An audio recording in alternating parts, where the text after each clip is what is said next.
Hey, how's it going, Facebook world? I just want to show you guys issue we're dealing with today on a roof out here. It's an older 3-tab roof up here in Conifer Evergreen area.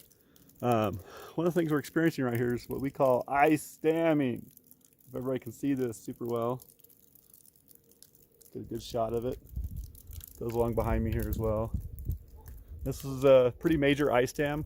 So what happens, obviously, as the warm air from the house heats up that attic space, all the water underneath the snow starts melting. Once it gets over here to the eaves, it all refreezes again because it gets cold, just like how icicles are formed. And as it freezes, it starts filling up the gutter, starts filling up, and then it starts creating this dam of ice, and water fills up behind it. When we first got out here a couple days ago, the ice dam was 4 or 5 feet up the roof. Problem is that ice is also underneath the shingles. It is inside the soffit. It is inside the walls.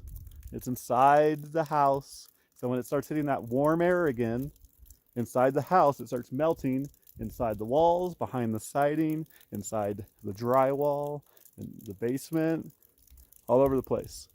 So, how do we stop this? What do we need to do? Obviously, heat tape. There's a little bit of heat tape installed over there. Is the #1 way to stop ice damming, especially for these mountain houses.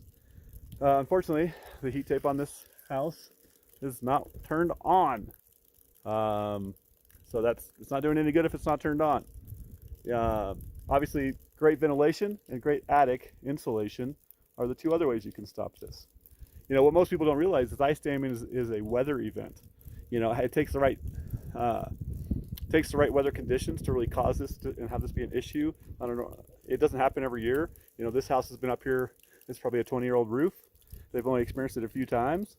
But what happens, obviously with the right amount of snow up here that's going to sit and last, and then it hovers around those freezing temperatures, allowing it to melt underneath and then refreeze, that's how ice damming starts to form. Obviously, Colorado, we get these spring snows and stuff like this, and then it warms up and everything just melts all together. But right now, obviously, with those hovering around freezing temperatures, with a good amount of wet snow up here, causes the perfect conditions for ice damming. And so that's why we get calls all the time about ice damming.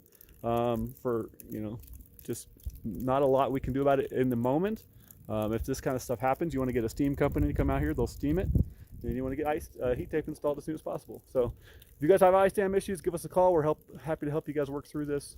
We got the insurance adjuster coming out to meet out here for this. A lot of times, because it's a weather event, insurance will cover the damages.